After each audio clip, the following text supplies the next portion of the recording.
পেহেলগামে সন্ত্রাসী কাণ্ডের জেরে ভারতের সাথে উত্তেজনার মধ্যেই আবদালি নামে একটি সারফেস টু সারফেস ব্যালিস্টিক মিসাইলের সফল পরীক্ষামূলক উৎক্ষেপণের দাবি করেছে পাকিস্তান। স্থানীয় সময় শনিবার 450 কিলোমিটার পাল্লার ক্ষেপণাস্ত্রটি উৎক্ষেপণ করে ইসলামাবাদ।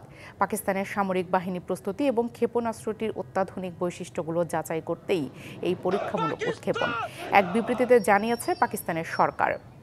এদিকে কাশ্মীরে ভারত পাকিস্তান সীমান্তে নিয়ন্ত্রণ রেখার কাছে ফের দুদেশের সেনাদের মধ্যে গোলাগুলি হয়েছে। এ নিয়ে টানা 10ম দিনের মতো সীমান্তে গুলি বিনিময়ের ঘটনা ঘটল।